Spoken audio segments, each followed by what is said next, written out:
Hello students, फिर एक बार आपका स्वागत है प्रोफेसर की क्लास में। स्टूडेंट्स, आगे की कहानी सुनाऊंगा और यहाँ पर भारती अंदर आग जाती है, अंदर आ गई और आने पर श्रीधर और सुशीला दोनों भी क्या पूछते हैं कि देवी आप किस लिए आई हो। तो भारती कहने लगती है कि मुझे भारवी का दर्शन करना है, भारवी को देखना है और उनका दर्शन करने के लिए मैं आई हूं। तो सुशीला कहने लगती है देवी फिलहाल अब तो घर पर वो नहीं है, आप कभी आ जाइए और उनसे क्या भेंट हो जाएगी, आप उनसे मिलिए। भारती कहने लगती है अब घर पर नहीं है। तो सुशीला कहने लगते हैं इस समय तो घर पर नहीं है। देवी आप भारवी को कैसे जानती हो। तो भारती कहने लगती है वसंत ऋतु में कुहू कुहू कूकने वाली जो कोयल है उस कोयल को कौन नहीं जानता। यानी इसका अर्थ क्या है, भारवी संस्कृत लैंग्वेज में, संस्कृत में एक श्रेष्ठ महाकवि है, उस कवि को कौन नहीं जानते हैं, मैं उन्हें जानती हूं। तो सुशीला कहती है कि देवी आप उन्हें कब मिले थे। भारती कहने लगती है मैं उन्हें सवेरे सवेरे मिली थी और सवेरे ही उन्हें मिलने के लिए कोशिश की लेकिन वो मिल नहीं पाए। और मालिनी जो नदी है उस नदी के तट पर वो ध्यान में क्या मग्न थे, ध्यान कर रहे थे और उनका ध्यान भंग ना करे यह सोचकर उनके करीब, उनके पास मैं नहीं गई। और बाद में जब उन्हें मिलने के लिए जाने लगे तब वो चलकर दूर क्या चले गए थे। तो मैंने मालिनी तट पर क्या उन्हें देखे। तो सुशीला और श्रीधर कहने लगते हैं देवी अब तो क्या वो नहीं है, अगर आपको कहीं अगर मिलते हैं तो हमें सूचना दीजिए और हम भी आपको सूचना देंगे, जब वो घर आ जाएंगे तो उन्हें मिलने के लिए आ जाना। तो भारवी को दोनों भी क्या कह दिए और दोनों कहने पर भारती क्या चली गई। और भारती जाने के बाद श्रीधर पत्नी को कहते हैं हे सुशीला अब तो क्या देर रात हो गई है, खाना तो खा लेना। तो वो कहने लगते हैं मुझे भूख नहीं है। तो भूख नहीं है कहने से दोनों पति पत्नी शयन कक्ष यानी सोने का जो बेडरूम है, घर है, रूम है, उस रूम में क्या दोनों चले जाते हैं। और जैसे ही दोनों भी क्या सोने के लिए प्रयास करते हैं, नींद नहीं आती है, नींद नहीं आ रही है और थोड़ी सी आंख बंद हो रही थी, नींद आ रही थी।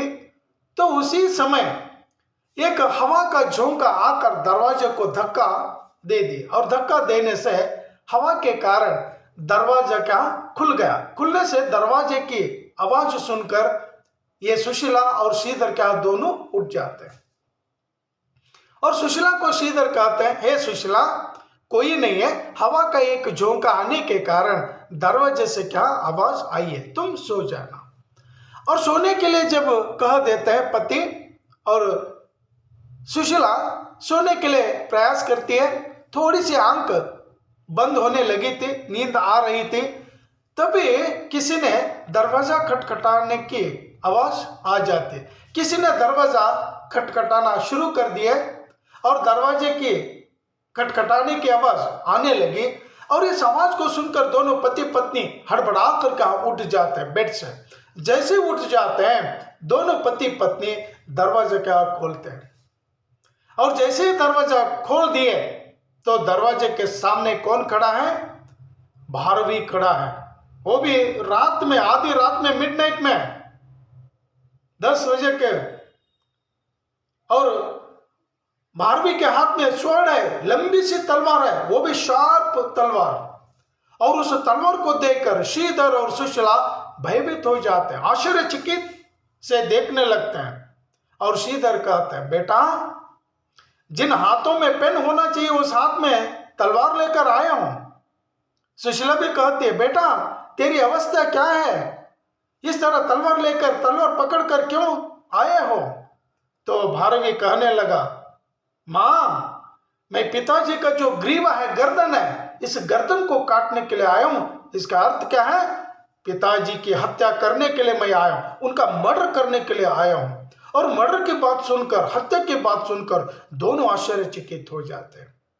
और श्रीधर कहते हैं, बेटा अगर एक पुत्र पिता की हत्या अगर करना चाहता है तो कर लेना।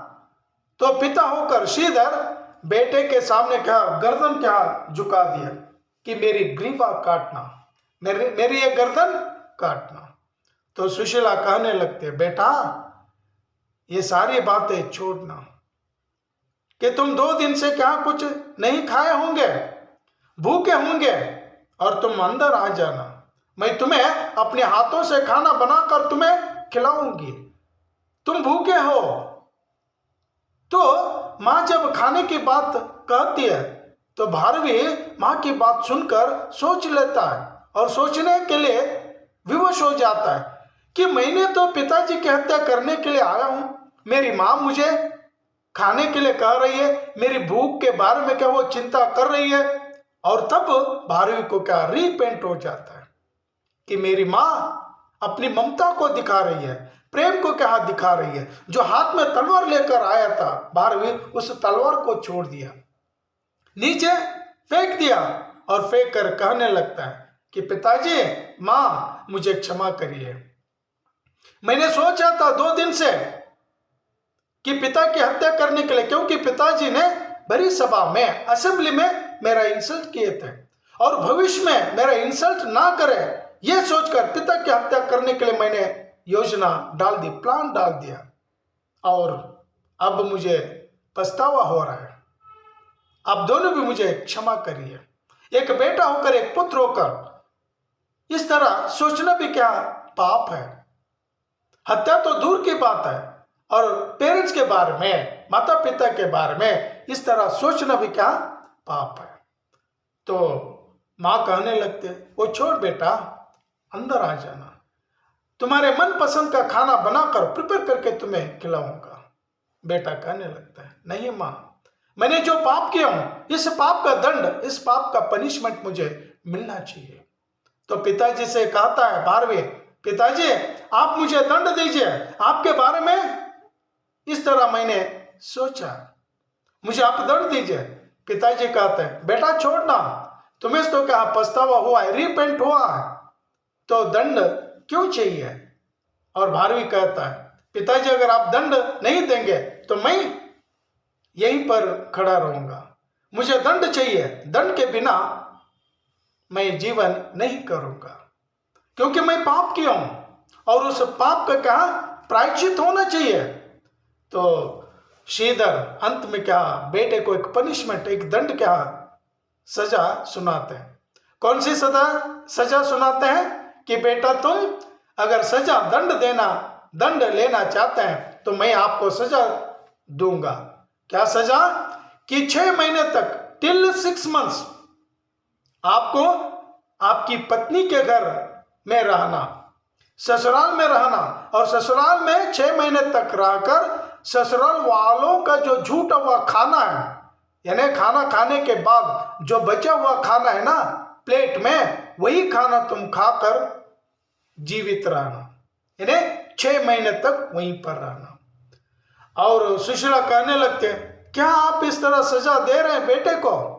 और भारवी मान लिया, अच्छी बात है पिताजी, मैं ये दंड क्या स्वीकार करूंगा, और अभी से ही मैं ये दंड क्या शुरू करूंगा, ये दंड क्या ले लूंगा, ये सजा क्या मैं ले लिया। और मां कहने लगते, बेटा अंदर तो आ जाना, लास्ट में तुम्हें तुम्हारे मन पसंद का भोजन बनाकर तुम्हें खिलाऊंगी। तो श्रीधर और सुशीला को पुत्र भारवी कहने लगता है, नहीं मां, ये दंड, ये सजा समाप्त करके मैं लौट कर जब आऊंगा, घर पुनः लौट कर आऊंगा, तब मुझे मेरे मन पसंद का भोजन, व्यंजन बनाकर तुम मुझे खिलाना, तब तक मैं अंदर प्रवेश नहीं करूंगा। तब श्रीधर को भारवी कहने लगता, पिताजी अभी से मैं दंड क्या स्वीकार करता हूँ, तो सजा लेने के लिए घर छोड़कर जाने लगता है। और जैसे जैसे जाने लगता है, म्यूजिक पीछे से क्या संगीत आ जाता है। माँ दुखी होकर पुकारने लगते हैं, भारवी भारवी भारवी, मेरे पुत्र भारवी, पुकारने लगते हैं। और भारवी सजा लेने के लिए ससुराल जा रहा है, जा रहा है, जा रहा है, जा रहा है। स्टूडेंट्स, यहीं पर यह कहानी समाप्त होती है। और 6 महीने तक वहीं पर ससुराल में रहकर उनका झूठा हुआ खाना खाकर 6 महीने का जो दंड है, 6 महीने की जो सजा, वो सजा क्या कंप्लीट करता है। और करने के बाद वहीं पर एक महाकाव्य क्या लिखता है, किरीटार्जुन नियम नामक एक काव्य लिखता है। और काव्य लिखने के बाद महाकवि क्या बन जाता है, कौन, भारवी। स्टूडेंट्स, समझ में आई होगी ये कहानी, और मुझे भी क्या खुशी है आप लोग सुन रहे हैं या सुने होंगे। तो अच्छी लगी है स्टोरी तो आप एक लाइक करिए और अपने दोस्तों में भी क्या शेयर कर लीजिए, और सब्सक्राइब करना ना भूलिए, मुझे सपोर्ट करिए। तो यहीं पर ये वीडियो समाप्त करता हूँ। स्टूडेंट्स, थैंक यू, धन्यवाद। जय कर्नाटक, जय हिंद।